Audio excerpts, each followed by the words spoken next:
आके स्टेज के उत्ते प्रोफैसर गुरनाम सिंह जी मुक्तसर जिन्हां दी उड़ीक सी। अज आपां सारा ही लाहा ले लिया। सो पटियाले वाले तुहाडा धन्नवाद जी ने साथ नहीं दिता।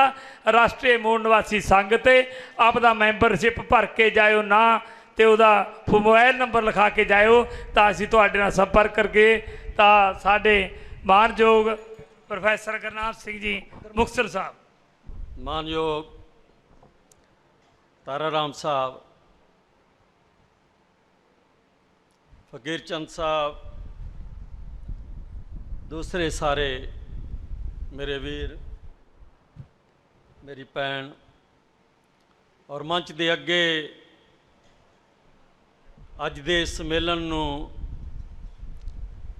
शंगार रहे मेरे बहुजन समाज दे। असी जद सम्मेलन करते हाँ तो मैं अक्सर ही तुहानूं कहंदा हाँ कि साडा सम्मेलन कोई तमाशा नहीं हुंदा। असी अपने जीवन दे दुखों की कहानी वार वार दोहराउंदे हाँ, अपने समाज जांदे हाँ और अपने दुखों नूं वार वार उचेड़ते हाँ, जख्मां नूं उचेड़ते हाँ। साडे दुख इन्ने भयानक है,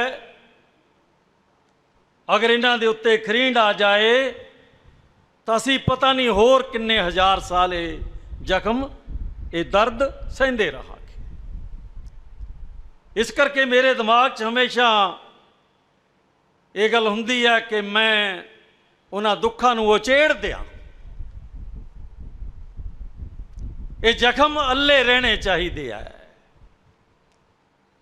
और उदों तक ये जख्म दर्द करते रहने चाहिए है जदों तक असी दिल्ली तो ब्राह्मण नूं थल्ले नहीं ला देंदे, तद तक ये जख्म रिसदे रहने चाहिए। मेरे वीरो, मीणा साहब ने ओबीसी की गल कही, भारतीय संविधान की गल कही, भारतीय राष्ट्रीय झंडे की गल कही, बाबा साहब का जिक्र किया और बहुत गहराई नाल बहुत सारे मसले उन्होंने थानू समझाए। मैं खुद उन्होंने सुन रहा सी और मैं समझण दे पूरी कोशिश कर रहा सी, पर क्योंकि अज का विषय अत्याचार है, जुल्म है। जदों ही जुल्म शब्द मेरे सामने आता है, जदों अत्याचार मेरे सामने आता है, तद मेरे जीवन दी, मेरे लोकां दी, मेरे समाज दी हर पीड़ा मेरे सिर ते सवार हो जाती है। जिस दिन तो बाद मैं बाबा साहब नूं समझिया, अपने पुरखियां नूं समझिया, उन्हां दा इतिहास पढ़िया, ब्राह्मण का इतिहास पढ़िया, मैं उस दिन तो बाद बहुत बेचैन हाँ। और ये बेचैनी मित्रों मेरे मरण तक जानी नहीं चाहिए। ये बेचैनी रहनी चाहिए है, क्योंकि अगर ये बेचैनी चली गई तो संघर्ष मर जाएगा। इसलिए कि बेचैन हाँ, 35-40 साल तो दौड़ रहे हैं, दिल्ली वाल दौड़ रहे हैं। दिल्ली तो रे कोई मकाम नहीं है, दिल्ली तो रे कोई मंजिल नहीं है। जिथे बाबा साहब का संविधान लागू होता है, उस संसद तो रे कोई मकाम नहीं है। ਜਿੱਥੇ ਬਾਬਾ ਸਾਹਿਬ ਦਾ ਸੰਵਿਧਾਨ ਸੁਰੱਖਿਅਤ ਹੈ ਅੱਜ ਦੀ ਘੜੀ, ਉਸ ਰਾਸ਼ਟਰਪਤੀ ਭਵਨ ਤੋਂ ਉਰੇ ਕੋਈ ਮਕਾਮ ਨਹੀਂ ਹੈ। ਬਹੁਜਨ ਸਮਾਜ ਦੇ ਮੇਰੇ ਵੀਰੋ, ਮੇਰੀਓ ਭੈਣੋਂ और मेरे बच्चों, जिंदगी ओडी वड्डी नहीं है जिड्डी वड्डी लड़ाई है। मैं सिर्फ अत्याचार ते ही जिक्र करूंगा कि जुल्म की हुंदा है, जुल्म का इलाज की है, और असी जुल्म का इलाज कर क्यों नहीं सके। मैं सिर्फ ये दाले घुमागा। मैं जब संसार नूं पढ़िया है, संसार के वड्डे वड्डे कांड पढ़े है, मैं हिटलर नूं पढ़िया है कि उन्हें लखां लोग जगदी हुई चिमनी च चक के जिउंदे सुट दिते, लखां। मैं पढ़िया है कि जब सिख लहर सिखर वल वध रही सी,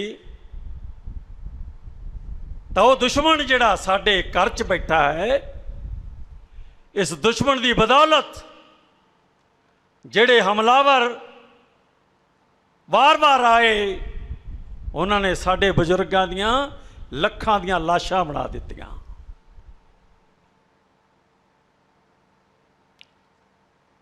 मनुख मरदे है संसार ते, लखां लोग मर जाते हैं, तब्दीलियां हो जांदियां, परिवर्तन हो जाते हैं, बदल हो जाते हैं। पर इस देश च जद दा ब्राह्मण आया है, साडी गुलामी कदे नहीं टुटी। 3000 साल तो असी जुल्म सह रहे होता। दुनिया के लोग गुलाम होए, संसार के लोग गुलाम होए। कोई 100 साल गुलाम रहा, कोई 200 साल गुलाम रहा, कोई 300 साल गुलाम रहा। इस तो ज़्यादा कोई गुलाम नहीं रहा। एक असी लोग हाँ, असी इस देश के 100 करोड़ लोग, जिन्होंने SC ST OBC मुसलमान सिख ते ईसाई किया जाता है, ये लोग 3000 साल तो ब्राह्मण दे गुलाम हैं। इदू वड्डी गुलामी किसी मनुख नूं नहीं पई वाई। मेरे वीरो, तुसी उस समाज पैदा होए हो जिन्हां दियां 40 पीढ़ियां गुलामी सहदियां सहदियां मर गईयां, आज़ादी नहीं मिली। 40 पीढ़ियां गुलामी सहदियां मर गईयां, इज्जत सन्मान नहीं मिलिया। 40 बुजुर्ग, 40 मामा, 40 बाप दादे, नाना नानी इस संसार तो चले गए। साड़ी पीड़ा खत्म नहीं हुई, साड़ा दर्द नहीं गया, असी बराबर दे मनुख नहीं बने।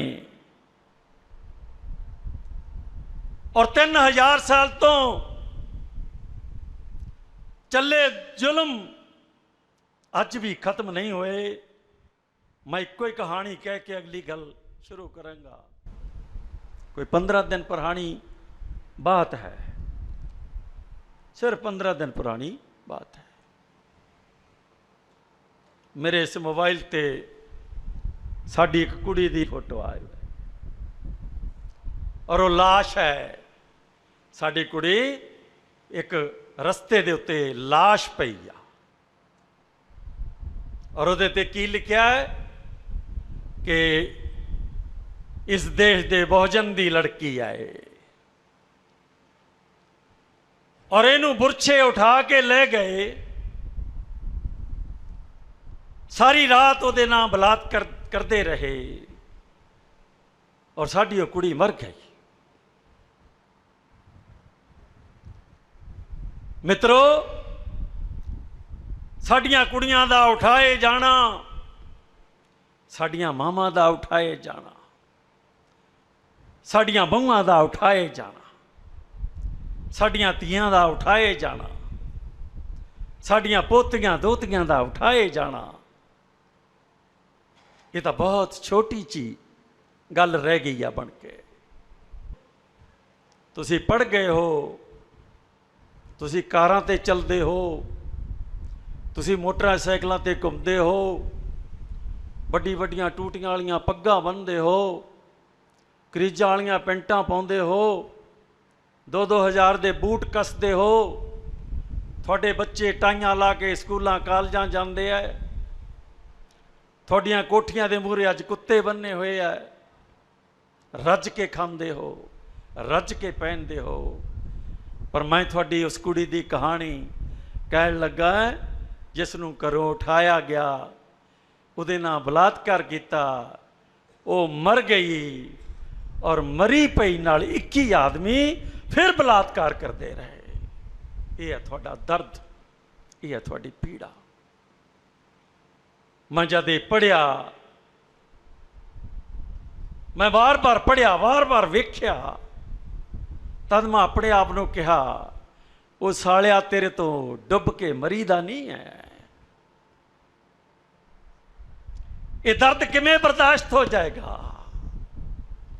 ਇਹ ਪੀੜਾ ਕਿਵੇਂ ਬਰਦਾਸ਼ਤ ਹੋ ਜਾਏਗੀ? ਇਹ ਬਲਾਤਕਾਰ ਨਹੀਂ ਹੈ, ਇਹ ਬ੍ਰਾਹਮਣ ਦੀ ਬਣਾਈ ਜਾਤ ਦਾ ਸਿੱਟਾ ਹੈ। ਬ੍ਰਾਹਮਣ ਨੇ ਜਾਤ ਬਣਾਈ, ਉਹਦਾ ਨਤੀਜਾ ਹੈ। ਤਾਂ ਮੈਂ ਮਿੱਤਰੋ ਇਹ ਕਹਿਣਾ ਚਾਹੁੰਦਾ ਕਿ ਦੁਨੀਆ ਤੇ ਜਾਤ ਜਿੱਡਾ ਕੋਈ ਜ਼ੁਲਮ ਨਹੀਂ। ਸੰਸਾਰ ਤੇ ਸਭ ਤੋਂ ਵੱਡਾ ਜ਼ੁਲਮ ਬ੍ਰਾਹਮਣ ਦੀ ਬਣਾਈ ਹੋਈ ਜਾਤ ਤੇ ਵਰਨ ਹੈ। ਔਰ ਉਸ ਤੋਂ ਵੱਡਾ ਜ਼ੁਲਮ ਕਿ ਬ੍ਰਾਹਮਣ ਨੇ ਆਪਣੇ ਆਪ ਨੂੰ ਉੱਚਾ ਖੜਾ ਕਰ ਲਿਆ ਤੇ ਸਾਨੂੰ ਪੈਰਾਂ ਦੇ ਬਰਾਬਰ ਖੜਾ ਕਰਤਾ। ਇਹ ਦੂਸਰਾ ਜ਼ੁਲਮ ਹੈ। ਤੇ ਤੀਸਰਾ ਜ਼ੁਲਮ, ਉਹਨੇ ਸਾਡੀ ਧਰਤੀ ਖੋਹ ਲਈ। ਚੌਥਾ ਜ਼ੁਲਮ, ਉਹਨੇ ਸਾਡੇ ਖੇਤ ਖੋਹ ਲਏ। ਪੰਜਵਾਂ ਜ਼ੁਲਮ, ਉਹਨੇ ਸਾਡਾ ਖਾਣਾ ਖੋਹ ਲਿਆ। ਛੇਵਾਂ ਜ਼ੁਲਮ, ਉਹਨੇ ਸਾਡੀ ਮਾਂ ਦੇ ਵੀ ਕੱਪੜੇ ਖੋਹ ਲਏ। ਸਾਡੀ ਮਾਂ ਦੇ ਵੀ ਕੱਪੜੇ ਖੋਹ ਲਏ, ਧੀ ਦੇ ਕੱਪੜੇ ਖੋਹ ਲਏ, ਬਹੂ ਦੇ ਕੱਪੜੇ ਖੋਹ ਲਏ, ਭੈਣ ਦੇ ਕੱਪੜੇ ਖੋਹ ਲਏ। ਔਰ ਅੱਗੇ ਅਗਲਾ ਜ਼ੁਲਮ, ਕਿਤਾਬ ਵੱਲ ਵੇਖਦੇ ਅੱਖਾਂ ਕੱਢ ਦਿਆ ਕਰਤਾ।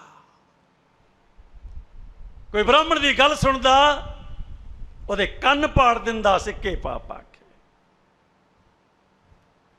ਬੋਲਦਾ ਤਾਂ ਉਹਦੇ ਜ਼ੁਬਾਨ ਕੱਟ ਦਿੰਦਾ, ਬੁੱਲ ਕੱਟ ਦਿੰਦਾ। ਰਾਜ ਖੋਲਿਆ, ਤਲਵਾਰ ਖੋਲੀ, ਕੱਪੜੇ ਖੋਲੇ, ਇੱਜ਼ਤ ਮਾਣ ਤੇ ਸਨਮਾਨ ਖੋਲਿਆ। ਇਹ ਉਸ ਤੋਂ ਵੱਡਾ ਜ਼ੁਲਮ ਹੈ। ਔਰ ਉਸ ਜ਼ੁਲਮ ਚੋਂ ਨਿਕਲਿਆ ਕਿ ਇੱਕ ਧੀ ਉਠਾਈ ਗਈ, ਬਲਾਤਕਾਰ ਨਾਲ ਮਾਰ ਦਿੱਤੀ ਗਈ, ਔਰ ਮਰੀ ਪਈ ਲਾਸ਼ ਨਾਲ 2 ਦਰਜਨ ਮੁਸ਼ਟੰਡੇ ਬਲਾਤਕਾਰ ਕਰਦੇ ਰਹੇ। ਇਹ ਉਸ ਚੋਂ ਨਿਕਲਿਆ ਜ਼ੁਲਮ ਹੈ। ਮਿੱਤਰੋ, ਇਹ ਤਾਂ 15 ਦਿਨ ਪੁਰਾਣੀ ਕਹਾਣੀ ਹੈ। ਤੇ ਜਿਸ ਦਿਨ ਮੇਰੇ ਬ੍ਰਾਹਮਣ ਦੇ ਅਤਿਆਚਾਰਾਂ ਦੀ ਕਹਾਣੀ ਦਿਮਾਗ 'ਚ ਆਈ, ਜਿਸ ਦਿਨ ਮੈਨੂੰ ਇਹ ਸਮਝ ਪਿਆ ਕਿ ਬ੍ਰਾਹਮਣ ਕੀ ਸ਼ੈ ਆ, ਇਹ 80-81 ਦੀਆਂ ਬਾਤਾਂ ਹੈ। ਮਹਿਣਾ ਸਾਹਿਬ, 80-81 ਦੀ ਬਾਤ ਹੈ। ਸਾਡੀ ਸਮਝ ਨਹੀਂ ਆਉਂਦਾ। ਕਿਉਂ? ਇਹ ਸਾਲਾ ਜਦੋਂ ਢਿੱਡ ਭਰ ਜਾਂਦਾ ਨਾ, ਫਿਰ ਇਹ ਨਹੀਂ ਦੇਖਦਾ ਕਿ ਸਮਾਜ ਕੀ ਹੈ, ਔਰਤ ਕੀ ਹੈ, ਮਾਨ ਸਨਮਾਨ ਕੀ ਹੈ। ਇਹ ਭਰਿਆ ਢਿੱਡ ਨਹੀਂ ਵੇਖਦਾ।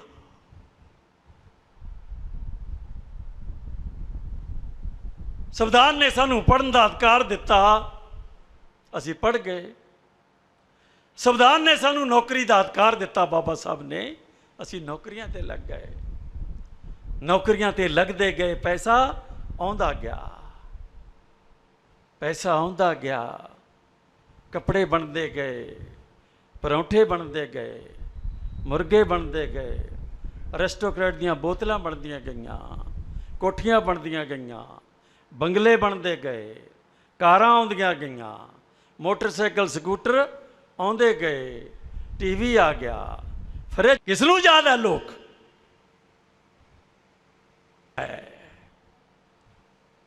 ਨੀਂਦ ਨਹੀਂ ਆਉਂਦੀ, ਆਉਂਦੀ ਹੈ ਤਾਂ ਤੁਸੀਂ ਦਿਸਦੇ ਹੋ, ਉਹ ਮਾਂ ਦਿਸਦੀ ਹੈ, ਉਹ ਬੇਟੀ ਦਿਸਦੀ ਹੈ, ਜਿਹਦੇ ਨਾਲ ਮਰੀ ਪਈ ਨਾਲ ਬਲਾਤਕਾਰ ਹੋ ਰਿਹਾ, ਬੇਟੀ ਦਿਸਦੀ ਹੈ।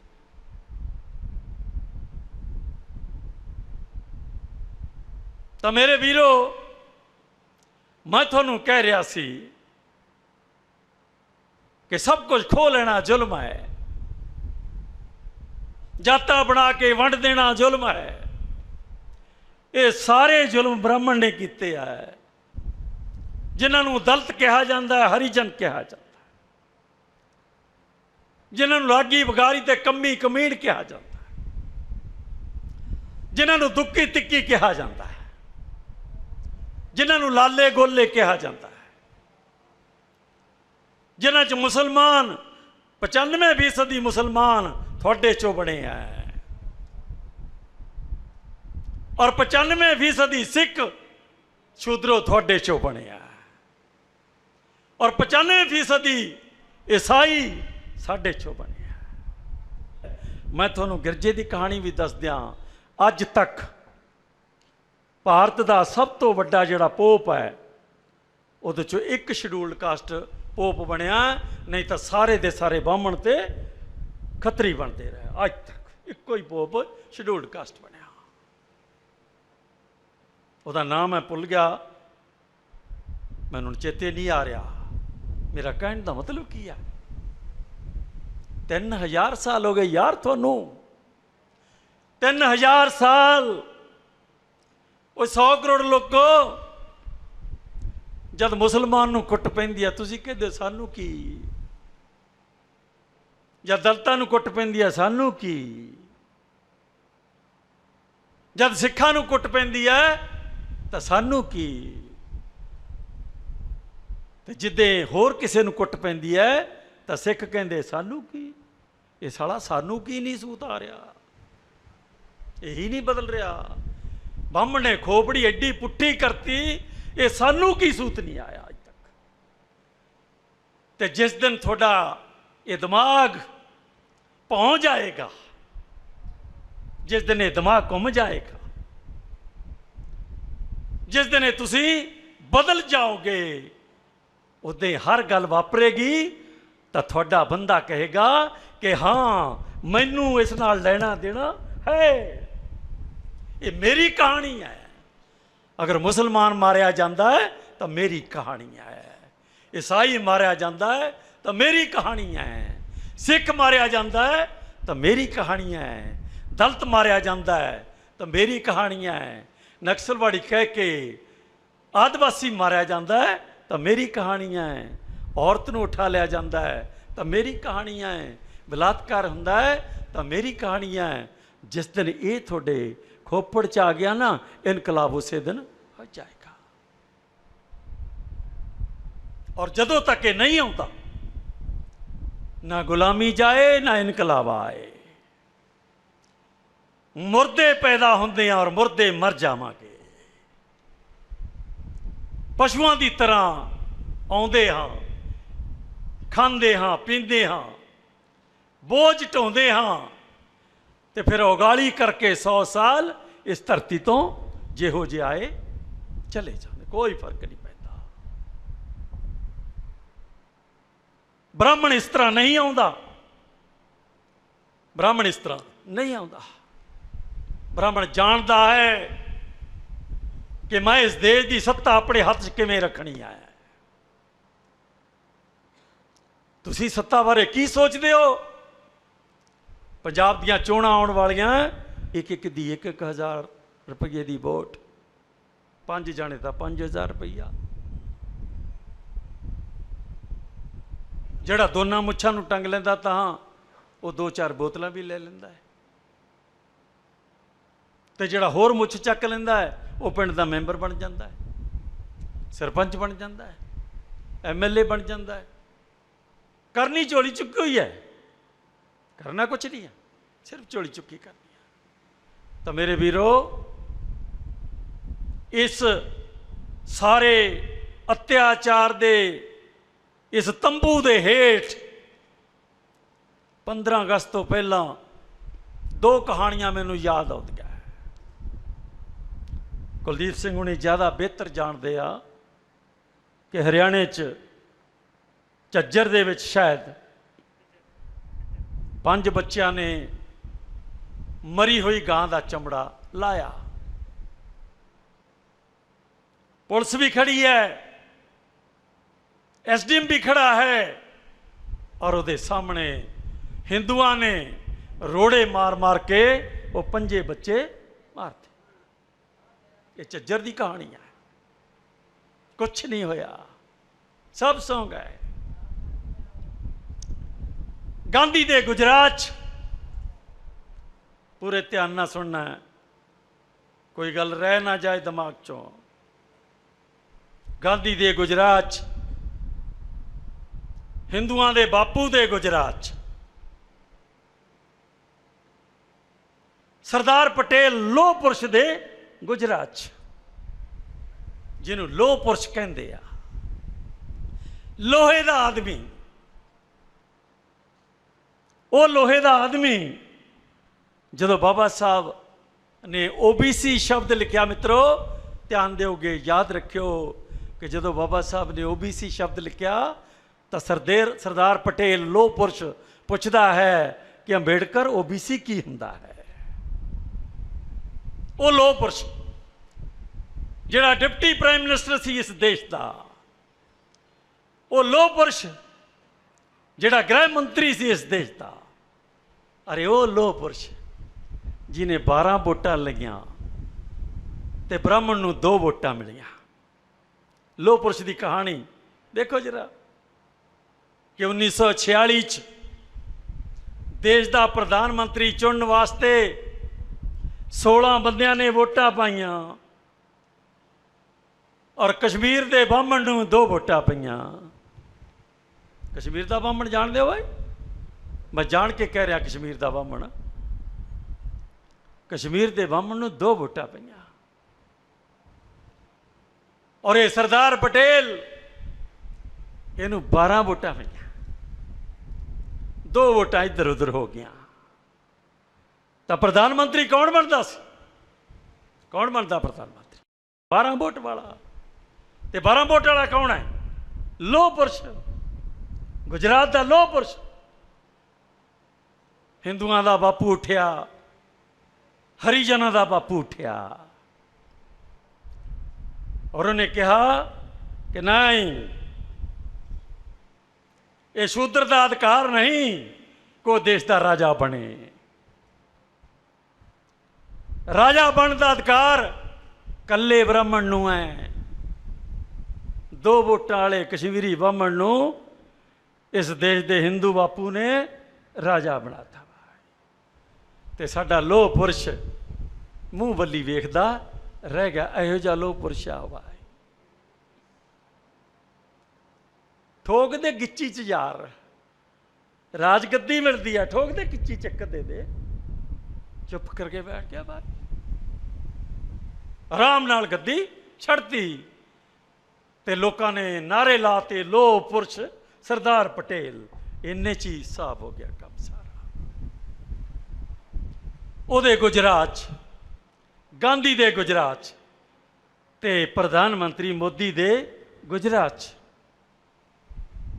15 ਅਗਸਤ ਤੋਂ ਪਹਿਲਾਂ ਮੈਂ ਕਹਾਣੀ ਨੂੰ ਸਾਂਝਾ ਕਰ ਰਿਹਾ ਕਿ ਝੱਜਰ 'ਚ ਹਰਿਆਣੇ 'ਚ ਕਹਾਣੀ ਇਕੱਠੀ ਕਰ ਰਿਹਾ ਕਿ ਹਰਿਆਣੇ 'ਚ ਸਾਡੇ 5 ਬੰਦਿਆਂ ਨੇ ਮਰੀ ਹੋਈ ਗਾਂ ਦਾ ਚਮੜਾ ਲਾਹਿਆ, ਔਰ ਹਿੰਦੂਆਂ ਨੇ,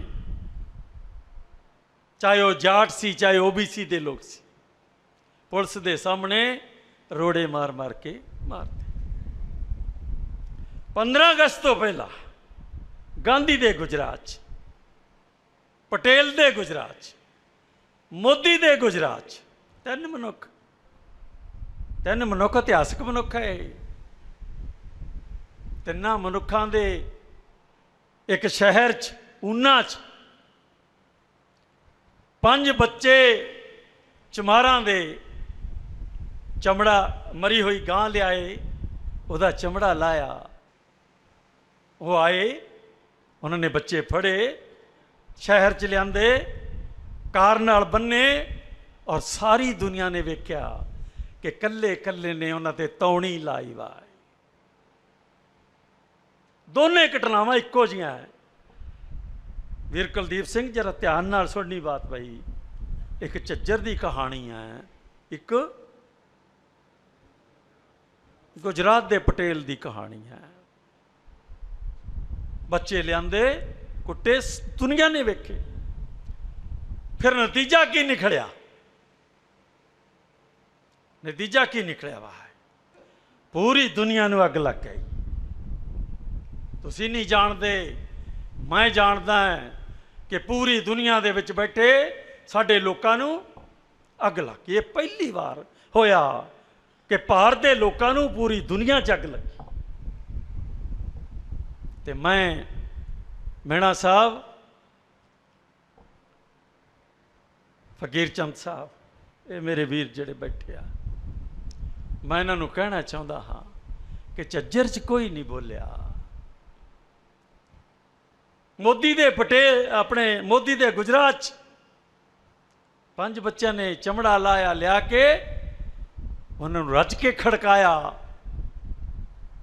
पूरी दुनिया जाके खड़ी हो गई, पूरा संसार खड़ा हो गया।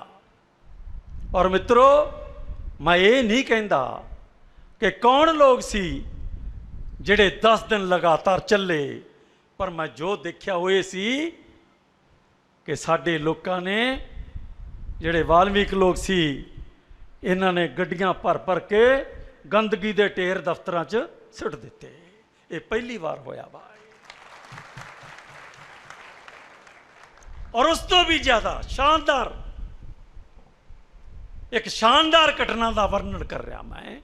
भारत के इतिहास की एक कमाल की घटना है। मैं जो अपना मोबाइल खोलिया तो एक दफ्तर है, दफ्तर का एक थड़ा है, अंदर उहदे ते मरे हुए बलद दे एडे सिंग पे, उहदी गर्दन कट्टी है और ले जाके दफ्तर साडे लोकां ने रखता। फिर मैं दूजे दफ्तर वेखे, किसी च गां की लत्त पई है, किसी च उहदा पिट्ठा पिया है, किसी च उहदा सिर पिया है, किसी च उहदे सिंग पे है, किसी सड़क के उत्ते पूरा पिंजर पिया है। और मित्रों, मैं जो खबर उस वेले सुनी कि 3 दिनों के अंदर अंदर 3500 गाइयां मर गईयां। साडे बंदियां ने किसी गां नूं नहीं चक्या जाके। ये सब तो बड़ा इनकलाब सी जिहड़ा उस दिन होया, सब तो बड़ा इनकलाब कि साडे लोकां ने गंदगी दे ढेर अपने ट्रकां च पाए ते लिजा के उन्हां हिंदुआं दे बार च सड़ते। चक्को भाई, साडे बंदियां ने ट्रक ले, मरिया हुई गाइयां ते उन्हां दे पिंजर लद्दे, सिर लद्दे, लत्तां बाहां लद्दियां ते दफ्तरां च, वड्डे वड्डे दफ्तरां जाके उन्हां दे मेजां ते सजाते। ते फिर 10 दिन वास्ते उसे गुजरात का बहुजन उठिया और उने वल वधिया। 15 अगस्त तक हज़ारां मनुख सड़कों ते निकलते रहे। ये छड़ दो गल कि कौन सी, पर मैं जो कह रहा हूं ये सी, सवाए जय भीम तो थे कुछ नहीं सी भाई। हर बात जय भीम, जय जय भीम, जय भीम। की चाहिए? आजादी। किस तो आजादी? ब्राह्मण तो आजादी। किस तो आजादी? पूंजीवाद तो आजादी। किस तो आज़ादी, जाति बातों आज़ादी। किस तो आज़ादी, बामण तो आज़ादी। किस तो आज़ादी, जाति बात तो आज़ादी। जद नारे लगदे तो मित्रों मैं चैन नाल बैठ जाता सी। मैं पहली बार चैन महसूस किया जिंदगी च। पहली बार मैनू चैन आया कि मेरे लोग उठ के खड़े हो गए। भाई आज़ादी, आज़ादी, जय भीम, जय भीम। कुछ भी सुनता नहीं सी। और ये जय भीम मुर्दियां दी खोपड़ी च आ गया। इस देश के मुर्दियां दी खोपड़ी च आ गया। और 15 अगस्त नू, 26 जनवरी नू मैं 30 साल तो लगातार बोल रहा है, 30 साल तो मैं लगातार लिख रहा है। और पहली बार मुसलमाना ने अपने मदरसियां दे विच ये तिरंगा जी नू लहराता। पहली बार मुसलमाना ने अपने सारे मदरसियां च और मुसलमाना दियां कुड़ियां ने झंडे चुके हुए। बड़े बड़े मुसलमाना ने झंडे फड़े हुए हैं। और वो की कह रहे हैं कि असी विदेशी नहीं हाँ। ये मुसलमान कह रहा कि असी विदेशी नहीं हाँ। असी कौन है? इस देश के मूल वासी आ भाई। ये पहली बार इस देश के मुसलमाना ने कहना शुरू।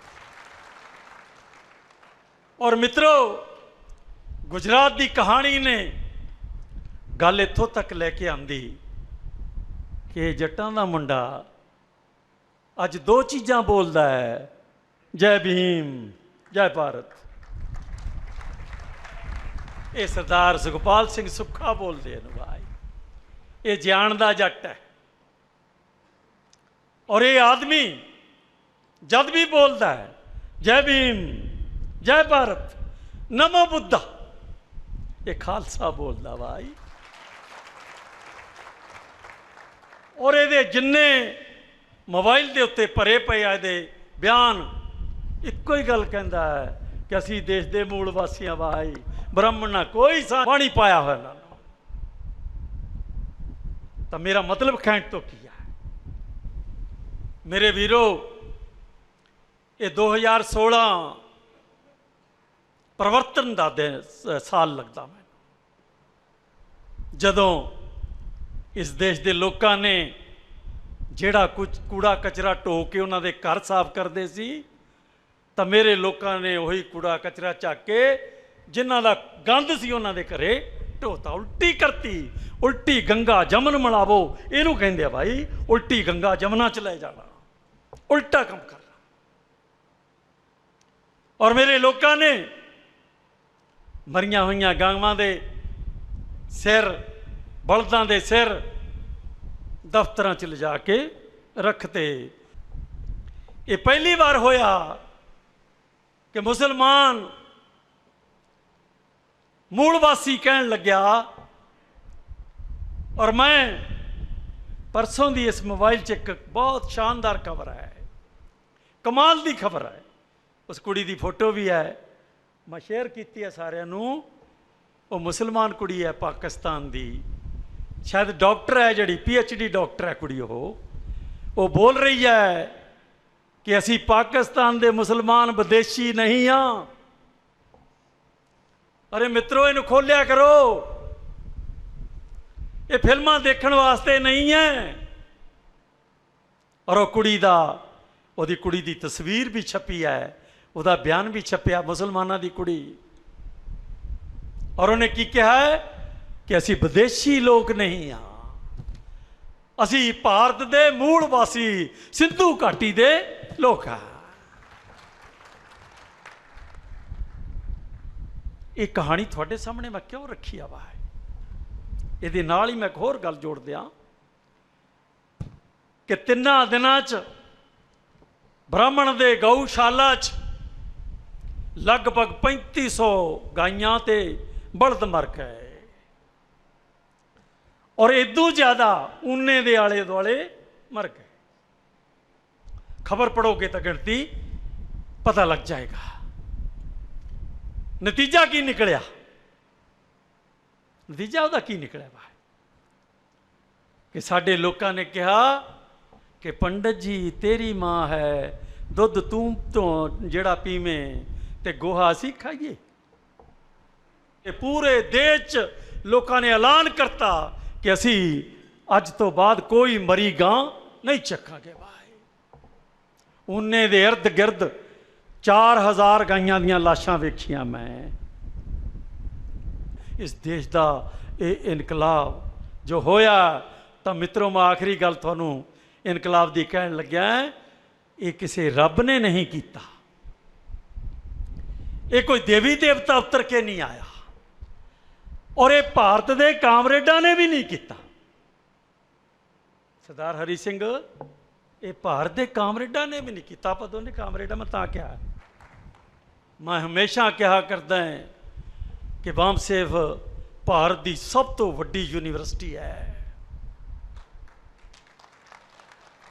बाबा साहब डॉक्टर अंबेडकर ने 1950 तो बाद संविधानक ताकत जद तो दिती, जद तो स्कूल कॉलेज दिता और नौकरी देनी शुरू की। मित्रों 1 करोड़ कल्ले शेड्यूल्ड कास्ट ते शेड्यूल्ड ट्राइब कल्ले नौकरी 1 करोड़ लगे। ये सरकारी गिनती है। तो जिन्ने लगे उन्हां चों 90% जद डिग्री मिलती तो मंदिर च चले जाते, जद डिग्री मिलती तो मड़ी मसान च चले जाते कि तेरी कृपा नाल हो गया, सारा कुछ तेरी कृपा नाल हो गया।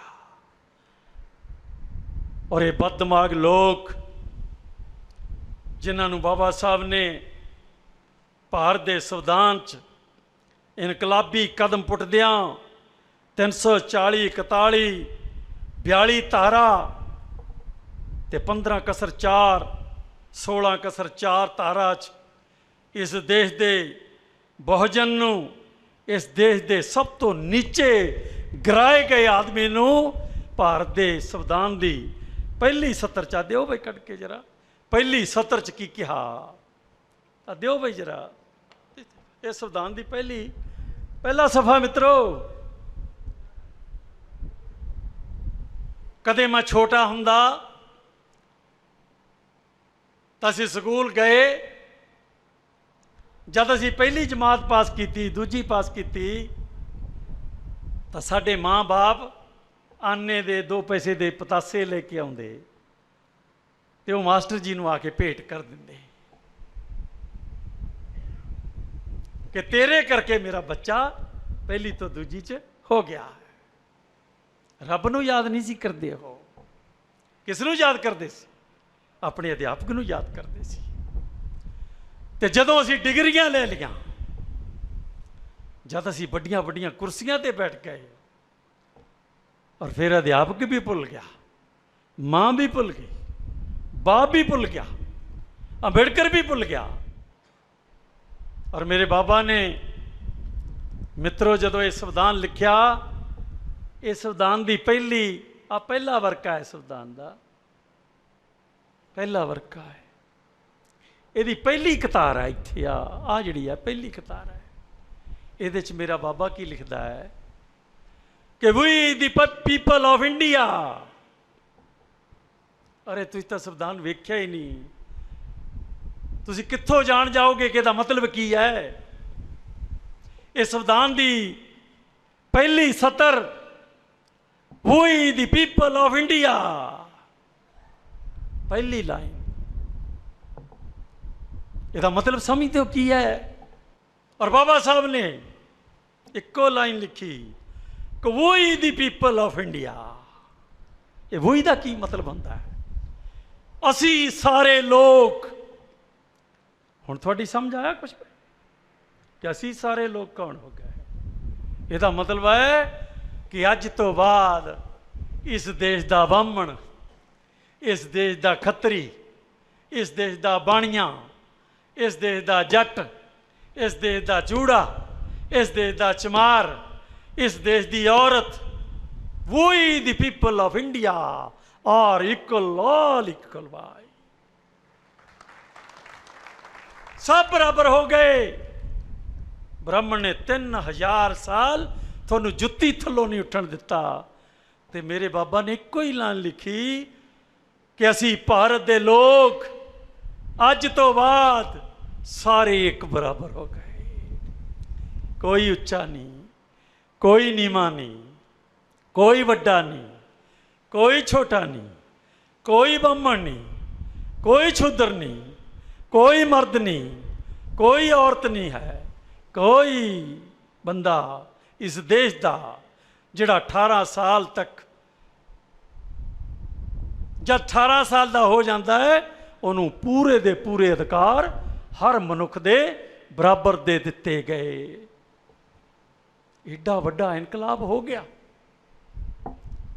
ਔਰ ਅਸੀਂ ਮੰਦਰਾਂ 'ਚ ਟੱਲੀਆਂ ਵਜਾਉਂਦੇ ਰਹੇ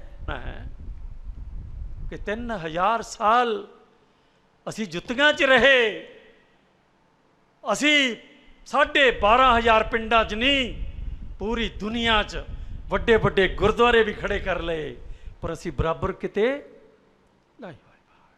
ਨਾ ਗੁਰਦੁਆਰੇ 'ਚ, ਨਾ ਮੰਦਰ 'ਚ, ਨਾ ਮਸੀਤ 'ਚ, ਨਾ ਗਿਰਜੇ 'ਚ, ਕਿਤੇ ਬਰਾਬਰ ਨਹੀਂ ਆ। ਅਸੀਂ ਜਦ ਪੂਜਾ ਕਰਨੀ ਹੈ ਤਦ ਬਰਾਬਰ ਹੈ, ਜਦ ਮੱਥੇ ਰਗੜਨੇ ਆ ਤਦ ਬਰਾਬਰ ਹੈ, ਜਦ ਜੁੱਤੀਆਂ ਖਾਣੀਆਂ ਤਦ ਬਰਾਬਰ ਹੈ, ਜਦ ਇੱਜ਼ਤ ਲਹਾਉਣੀ ਹੈ ਤਦ ਬਰਾਬਰ ਹੈ।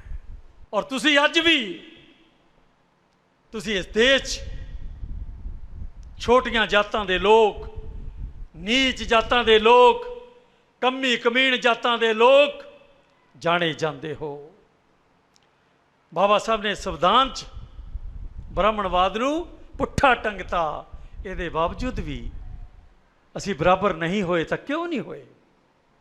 ਇਹਦਾ ਕਾਰਨ ਕੀ ਹੈ ਕਿ ਬਾਬਾ ਨੇ ਜਦੋਂ 1 ਕਰੋੜ ਬੰਦਾ ਪੜ੍ਹਾਇਆ, ਨੌਕਰੀ 'ਤੇ ਲਾਇਆ, ਜਦੋਂ ਸਾਡਾ ਬੰਦਾ IAS ਬਣਿਆ, ਸਾਡਾ ਬੰਦਾ IPS ਬਣਿਆ, ਜਦ ਸਾਡਾ ਬੰਦਾ ਮੁੱਖ ਮੰਤਰੀ ਬਣਿਆ, ਸਾਡਾ ਬੰਦਾ ਮੰਤਰੀ ਬਣਿਆ, MLA ਤੇ MP ਬਣਿਆ, ਸਰਪੰਚ ਬਣਿਆ, ਮੈਂਬਰ ਬਣਿਆ, ਕਲਰਕ ਲੱਗਿਆ, SP ਲੱਗਿਆ, DSP ਲੱਗਿਆ, DC ਲੱਗਿਆ, ਤਾਂ ਸਿੱਧਾ ਮੰਦਰ 'ਚ ਜਾ ਵੜਿਆ।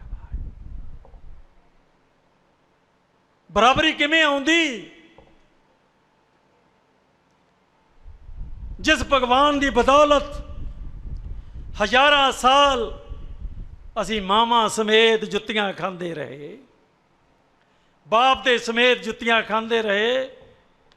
ਮੈਨੂੰ ਉਹ ਕਹਾਣੀ ਯਾਦ ਹੈ, ਜਦੋਂ ਸਾਡੀਆਂ ਔਰਤਾਂ ਨੂੰ ਨੰਗੀਆਂ ਕਰ ਲਿਆ ਜਾਂਦਾ UP, ਬਿਹਾਰ, ਮੱਧ ਪ੍ਰਦੇਸ਼, ਰਾਜਸਥਾਨ 'ਚ, ਔਰ ਉਹਨਾਂ ਦੇ ਬਾਪ ਨੂੰ, ਉਹਨਾਂ ਦੇ ਭਰਾ ਨੂੰ, ਉਹਨਾਂ ਦੇ ਚਾਚੇ ਤਾਇਆ ਨੂੰ ਕਿਹਾ ਜਾਂਦਾ ਢੋਲ ਵਜਾਓ। ਹੈ ਸਾਡੇ ਬਜ਼ੁਰਗ ਢੋਲ ਵਜਾਉਂਦੇ, ਔਰ ਉਹਨਾਂ ਦੀ ਮਾਂ, ਉਹਨਾਂ ਦੀ ਭੈਣ, ਉਹਨਾਂ ਦੀ ਬੱਚੀ ਪੂਰੀ ਅਲਫ ਨੰਗੀ ਪਿੰਡ ਦੇ ਵਿੱਚ ਘੁੰਮਦੀ ਰਹਿੰਦੀ। ਸਾਡੇ 'ਚ ਜੁਰਤ ਨਹੀਂ ਪਈ ਕਿ ਅਸੀਂ ਉਹਨਾਂ ਨੂੰ ਰੋਕ ਸਕੀਏ। ਮੈਂ ਅਤਿਆਚਾਰਾਂ ਦੀ ਕਹਾਣੀ ਕਹਿ ਰਿਹਾ, ਜ਼ੁਲਮ ਦੀ ਕਹਾਣੀ ਕਹਿ ਰਿਹਾ। ਤੇ ਜ਼ੁਲਮ ਇਕੱਲਾ ਬ੍ਰਾਹਮਣ ਨੇ ਨਹੀਂ ਕੀਤਾ, ਜ਼ੁਲਮ ਤਾਂ ਤੁਸੀਂ ਵੀ ਬਹੁਤ ਕੀਤਾ। ਬਾਬਾ ਨੇ ਤੁਹਾਨੂੰ ਸਕੂਲ ਭੇਜਿਆ, ਤੁਸੀਂ ਮੰਦਰ ਵੜ ਗਏ ਜਾ ਕੇ। ਬਾਬਾ ਨੇ ਤੁਹਾਨੂੰ ਯੂਨੀਵਰਸਿਟੀ ਭੇਜਿਆ, ਤੁਸੀਂ ਮੰਦਰ ਗੁਰਦੁਆਰੇ ਵੜ ਗਏ ਜਾ ਕੇ। ਬਾਬਾ ਨੇ ਤੁਹਾਨੂੰ IAS ਬਣਾਇਆ, ਘਰੇ ਟੱਲੀਆਂ ਰੱਖ ਲਈਆਂ, ਕੋਠੀਆਂ ਬਣਾਈਆਂ, ਪੂਜਾ ਰੂਮ ਬਣਾ ਲਏ ਕਿ ਬਾਹਰ ਨਹੀਂ ਜਾਣਾ, ਘਰੇ ਟੱਲੀਆਂ ਖੜਕਾਓ। ਤੇ ਤੁਹਾਡੀ ਜ਼ਿੰਮੇਵਾਰੀ ਕਿ ਬਾਬਾ ਕਿਹਾ ਕਰਦੇ ਸੀ ਕਿ ਮੇਰੇ ਲੋਕੋ, ਜਦ ਤੁਸੀਂ ਪੜ੍ਹ ਜਾਇਓ ਤਾਂ ਪੜ੍ਹਨ ਤੋਂ ਬਾਅਦ ਆਪਣੇ ਲੋਕਾਂ 'ਚ ਜਾਇਓ ਔਰ ਆਪਣੇ ਲੋਕਾਂ ਨੂੰ ਬਰਾਬਰ ਖੜੇ ਕਰਿਓ। ਔਰ ਬਾਬਾ ਨੇ ਇੱਕ ਦਿਨ ਕਿਹਾ ਕਿ ਜਾਓ ਆਪਣੀਆਂ ਕੰਧਾਂ 'ਤੇ ਲਿਖ ਦਿਓ ਕਿ ਤੁਸੀਂ ਇਸ ਦੇਸ਼ ਦੇ ਹੁਕਮਰਾਨ ਹੋਣਾ ਹੈ। ਕੰਧਾਂ ਹੀ ਕੋਈ ਨਹੀਂ ਸੀ, ਲਿਖਦਾ ਕੌਣ ਵਾ? ਕੋਈ ਸਕੂਲ ਨਹੀਂ ਗਿਆ, ਕੌਣ ਲਿਖਦਾ? ਕੰਧਾਂ ਹੀ ਕੋਈ ਨਹੀਂ, ਲਿਖਦਾ ਕੌਣ? ਫਿਰ ਕੀ ਹੋਇਆ? 1950 ਆਇਆ, ਇਸ ਦੇਸ਼ ਦਾ ਸੰਵਿਧਾਨ ਲਿਖਿਆ ਗਿਆ। ਫਿਰ ਸਾਡੇ ਕੰਧਾਂ ਵੀ ਬਣ ਗਈਆਂ, ਕੋਠੀਆਂ ਵੀ ਬਣ ਗਈਆਂ, ਅਸੀਂ IAS ਵੀ ਹੋ ਗਏ, ਮੁਲਾਜ਼ਮ ਵੀ ਹੋ ਗਏ, ਛੋਟੇ ਤੋਂ ਵੱਡੇ ਤੱਕ ਮੁਲਾਜ਼ਮ ਹੋ ਗਏ। ਸਾਡੀਆਂ ਕੰਧਾਂ ਤੇ ਲਿਖਣ ਵਾਲਾ ਕੋਈ ਨਹੀਂ ਸੀ ਕਿ ਤੁਸੀਂ ਇਸ ਦੇਸ਼ ਦੇ ਹੁਕਮਰਾਨ ਬਣਨਾ ਹੈ। ਇਹ ਅਤਿਆਚਾਰ ਕਿਸ ਨੇ ਕੀਤਾ? ਕਿ ਬ੍ਰਾਹਮਣ ਨੇ ਅਤਿਆਚਾਰ ਕੀਤਾ ਹੈ? ਕਿ ਇਹ ਠਾਕਰ ਦਾ ਅਤਿਆਚਾਰ ਹੈ? ਕਿ ਇਹ ਬਣੀਏ ਦਾ ਅਤਿਆਚਾਰ ਹੈ? ਇਹ ਅਤਿਆਚਾਰ ਮੇਰੇ ਵੀਰੋ, ਜਿਹੜੇ ਪੜ੍ਹਿਆ ਲਿਖਿਆ ਸਮਾਜ ਹੈ, ਜਿਹੜਾ ਨੌਕਰੀਆਂ ਤੇ ਲੱਗਿਆ ਸਮਾਜ ਹੈ, ਉਸ ਬੰਦੇ ਨੇ ਕੀਤਾ ਹੈ। ਇਸ ਦੇਸ਼ 'ਚ ਸਿਰਫ 6.5 ਲੱਖ ਪਿੰਡ ਹੈ, 6.5 ਲੱਖ ਪਿੰਡ। 1 ਕਰੋੜ ਬੰਦਾ ਪੜ੍ਹਿਆ ਤੇ ਮੁਲਾਜ਼ਮ ਲੱਗ ਗਿਆ।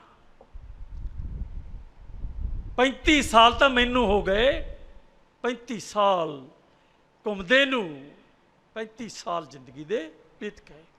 10 ਸਾਲ ਮੈਂ ਕਮਿਊਨਿਸਟ ਰਿਹਾ ਔਰ 35 ਸਾਲ ਮੈਂ ਵਾਮਸੇਵ ਦਾ ਮੈਂਬਰ ਹੈ। 45 ਸਾਲ ਜ਼ਿੰਦਗੀ ਲੰਘ ਗਈ, ਬਾਕੀ ਕੀ ਬਚਿਆ ਮੇਰੇ ਕੋਲੇ? ਮੇਰੇ ਕੋਲ ਬਾਕੀ ਕੀ ਬਚਿਆ? ਔਰ ਮੈਂ 35 ਸਾਲ 'ਚ ਪਤਾ ਨਹੀਂ ਕਿੰਨੇ ਲੱਖ ਲੋਕਾਂ ਨੂੰ, ਮੈਂ ਤਾਂ ਲੱਖਾਂ ਵੀ ਨਹੀਂ ਗਿਣ ਸਕਦਾ ਕਿ ਕਿੰਨੇ ਲੱਖ ਮੇਰੇ ਕੋਲ ਬੈਠੇ ਔਰ ਕਿੰਨੇ ਲੱਖਾਂ ਲੋਕਾਂ ਕੋਲ ਮੈਂ ਭੌਂਕਦਾ ਰਿਹਾ ਔਰ ਮੈਨੂੰ ਭੌਂਕਦਾ ਕਹਿ ਕੇ ਲੋਕ ਆਪਣੀ ਆਪਣੀ ਮਸਤੀ 'ਚ ਜਿਉਂਦੇ ਰਹੇ। ਇਹ ਅਤਿਆਚਾਰ ਕਿਸ ਦਾ ਹੈ? ਕੀ ਜਵਾਬ SDO ਸਾਹਿਬ, ਕੀ ਜਵਾਬ ਦੇਵਾਂਗੇ ਆਪਾਂ? ਕਿਸ ਦਾ ਅਤਿਆਚਾਰ ਹੈ? ਜਿਹੜਾ ਸਾਡੇ ਚੋਂ ਨਿਕਲਿਆ ਉਹ ਲੋਕਾਂ ਨੂੰ ਛਿੱਲਣ ਵਾਲਿਆਂ 'ਚ ਰਲ ਗਿਆ। ਅਸੀਂ ਚੰਮ ਲਾਉਂਦੇ ਰਹੇ, ਉਹ ਸਾਲੇ ਬੰਦੇ ਛਿਲਦੇ ਰਹੇ। ਔਰ ਜਿਹੜੇ ਪੜ੍ਹ ਲਿਖ ਗਏ, ਕੋਠੀਆਂ ਕਾਰਾਂ 'ਚ AC ਲੱਗ ਗਏ। ਭਾਈ ਮੈਂ 35 ਸਾਲ ਤੋਂ ਸੋਚ ਰਿਹਾ ਕਿ ਯਾਰ ਮੈਂ ਵੀ AC ਲਾ ਲਾਂ। ਫਿਰ ਮੈਂ ਸੋਚਦਾ AC ਲਾ ਲਿਆ ਤਾਂ ਬਾਹਰ ਲੋਕਾਂ ਕੋਲ ਤੇਰਾ ਪਿਓ ਜਾਏਗਾ, ਉਹ ਤਾਂ ਮਰ ਗਿਆ, ਕਿ ਤੇਰਾ ਪਿਓ ਜਾਏਗਾ, ਤੂੰ ਫਿਰ ਇਹ AC ਦੀ ਐਸ਼ ਲਏਗਾ ਜਾਂ ਲੋਕਾਂ ਕੋਲ ਜਾਏਗਾ? 35 ਸਾਲ ਤੋਂ ਸੋਚ ਰਿਹਾ ਹੈ। ਅਰੇ ਮਿੱਤਰੋ, ਮੇਰੇ ਵਾਸਤੇ AC ਲਾਉਣਾ ਕਿੱਡੀ ਕੀ ਗੱਲ ਹੈ? ਮੇਰੀ ਔਰਤ ਮੁਲਾਜ਼ਮ, ਮੈਂ ਮੁਲਾਜ਼ਮ, ਜਿਹਦੇ ਘਰੇ 2 ਮੁਲਾਜ਼ਮ, ਬਾਬਾ ਸਾਹਿਬ ਦੀ ਕਿਰਪਾ ਨਾਲ 2 ਮੁਲਾਜ਼ਮ, ਔਰ ਜਿਨ੍ਹਾਂ ਦੇ ਘਰੇ ਅੱਜ ਤੋਂ 10-12 ਸਾਲ ਪਹਿਲਾਂ 70-80 ਹਜ਼ਾਰ ਰੁਪਇਆ 15 ਸਾਲ ਪਹਿਲਾਂ ਘਰੇ ਆਉਂਦਾ ਸੀ, ਉਹਨੂੰ AC ਲਾਉਣਾ ਕੀ ਔਖਾ ਵਾ? ਦੱਸੋ ਮੈਨੂੰ ਕੀ ਔਖਾ ਹੈ? ਪਰ ਤੁਸੀਂ ਤਾਂ ਲਾਏ ਆ ਨਾ ਸਾਰੇ ਨੇ। ਐਸ਼ ਨਾਲ ਸੌਂਦੇ ਹੋ, ਮਜ਼ੇ ਨਾਲ ਸੌਂਦੇ ਹੋ। ਇੱਧਰ ਬੀਵੀ ਬੈਠੀ ਹੈ, ਉਧਰ TV ਰੱਖਿਆ ਹੈ, ਹਾਂ ਬੀਵੀ ਹੈ, TV ਹੈ, AC ਹੈ। ਬਾਹਰ ਧੱਕੇ ਖਾਣ ਜਾਣਾ ਕਿਉਂ ਬਈ?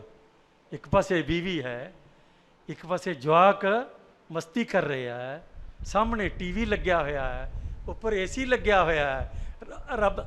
ਰੱਬ ਤਾਂ ਅੰਦਰ ਆ ਗਿਆ ਭਾਈ, ਹੁਣ ਤੁਸੀਂ ਬਾਹਰ ਕੀ ਲੈਣ ਜਾਣਾ? ਇਹਦੇ ਬਾਵਜੂਦ ਵੀ ਕਿ ਅਸੀਂ ਆਪਣੇ ਲੋਕਾਂ ਤੇ ਅਤਿਆਚਾਰ ਕੀਤਾ, ਅਸੀਂ ਆਪਣੇ ਲੋਕਾਂ ਤੇ ਜ਼ੁਲਮ ਕੀਤਾ, ਅਸੀਂ ਆਪਣੇ ਪੇਟ ਪਾਲੇ, ਅਸੀਂ ਕੱਚੇ ਘਰਾਂ ਚੋਂ ਕੁੱਲੀਆਂ ਚੁੱਟ ਕੇ ਕੋਠੀਆਂ ਤੇ ਬੰਗਲਿਆਂ ਵਾਲੇ ਬਣੇ, ਅਸੀਂ ਗਧਿਆਂ ਤੇ ਕੁੱਤਿਆਂ ਤੇ ਝੂਟੇ ਲੈਣ ਵਾਲੇ ਕਾਰਾਂ ਵਾਲੇ ਬਣ ਗਏ। ਅਸੀਂ ਅਤਿਆਚਾਰ ਕੀਤਾ, ਬਹੁਤ ਜ਼ੁਲਮ ਕੀਤਾ। ਆਪਣੇ ਲੋਕਾਂ ਤੇ ਜੋ ਜ਼ੁਲਮ ਸਾਡੇ ਬੰਦੇ ਨੇ ਕੀਤਾ ਦਿਸਦਾ ਨਹੀਂ ਹੈ। ਬ੍ਰਾਹਮਣ ਦਾ ਜ਼ੁਲਮ ਦਿਸਦਾ ਹੈ, ਸਾਡਾ ਜ਼ੁਲਮ ਨਹੀਂ ਦਿਸਦਾ। ਅਸੀਂ TV ਦੇਖਦੇ ਹਾਂ, ਜ਼ੁਲਮ ਦੀ ਖਬਰ ਆਉਂਦੀ ਹੈ, ਜ਼ੁਲਮ ਦੀ ਕਹਾਣੀ ਸੁਣਾਈ ਜਾਂਦੀ ਹੈ, 2-4 ਨੰਗੀਆਂ ਔਰਤਾਂ ਕੋਲ ਦੀ ਵਿੱਚ ਦੀ ਲੰਘਦੀਆਂ ਔਰ ਅਸੀਂ ਮਜ਼ੇ ਲੈ ਕੇ ਸੌਂ ਜਾਂਦੇ ਹਾਂ। ਇਦੋਂ ਵੱਡਾ ਅਤਿਆਚਾਰ ਕੌਣ ਕਰੇਗਾ ਭਾਈ? ਜਿਸ ਕੁੜੀ ਦੀ ਕਹਾਣੀ ਮੈਂ ਕਹੀ ਹੈ, ਇਹ TV ਤੇ ਵੀ ਆਈ ਹੈ ਭਾਈ,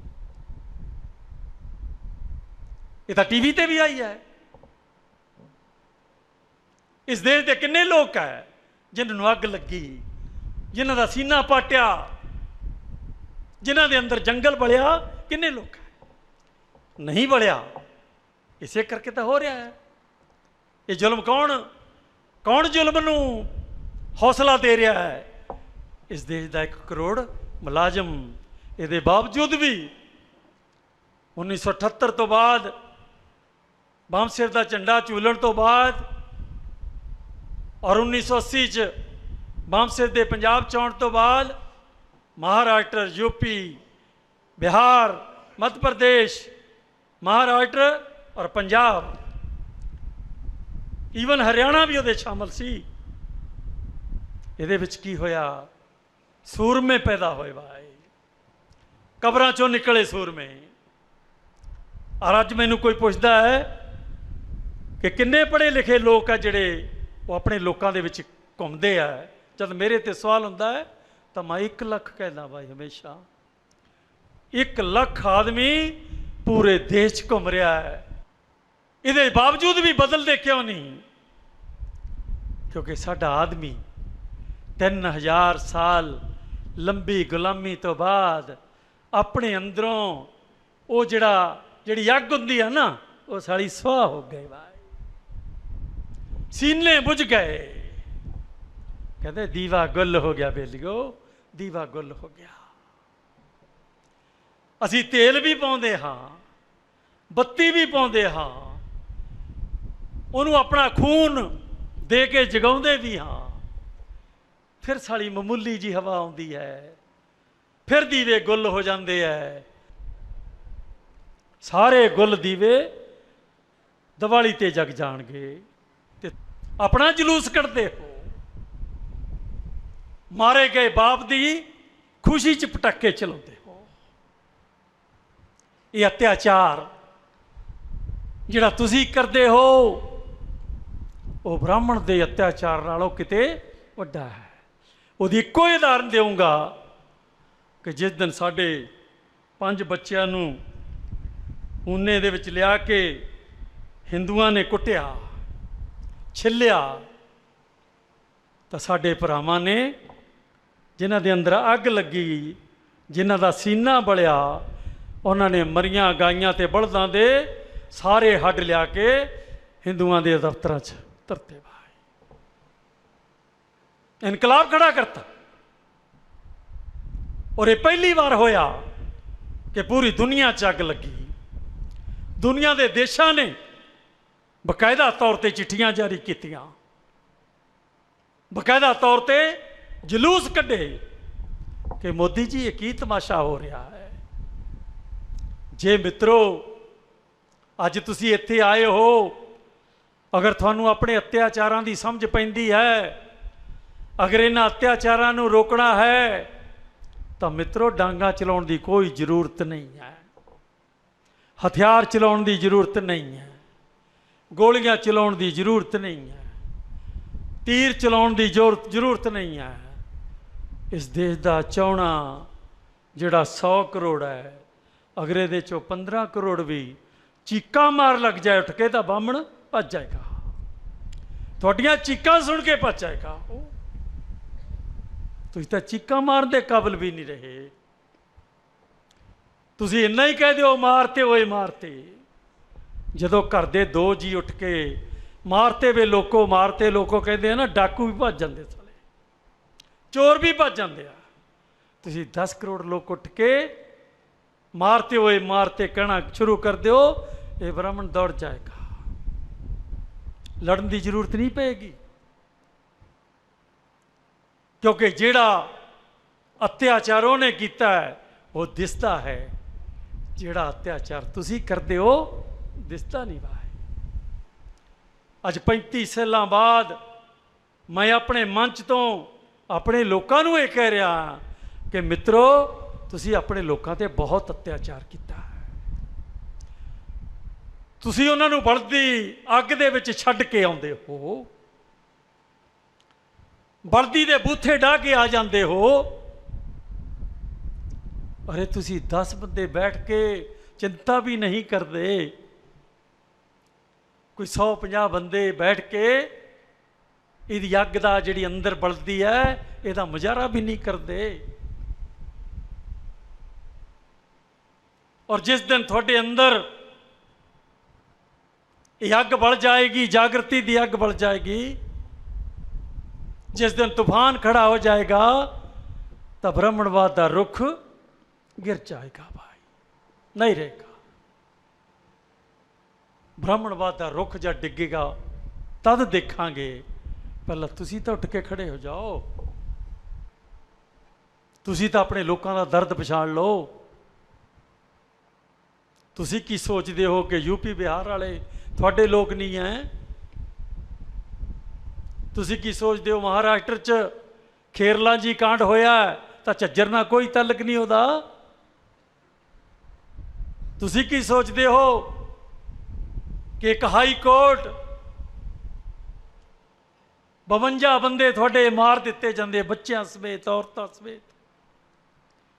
ਇਸ ਦੇਸ਼ ਦੀ ਹਾਈ ਕੋਰਟ ਕਹਿੰਦੀ ਹੈ ਕੋਈ ਸਬੂਤ ਨਹੀਂ ਹੈ, 52 ਦੇ 52 ਛੱਡ ਦਿੱਤੇ ਜਾਂਦੇ ਆ।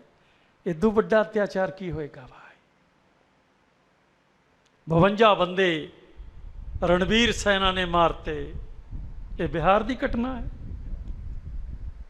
ਔਰ ਪਿਛਲੇ ਸਾਲ ਇਸ ਦੇਸ਼ ਦੀ ਕਾਨੂੰਨ ਵਿਵਸਥਾ ਨੇ ਇਹ ਕਹਿ ਕੇ ਛੱਡਤਾ ਸਾਰਿਆਂ ਨੂੰ ਕਿ ਕੋਈ ਸਬੂਤ ਨਹੀਂ ਹੈ।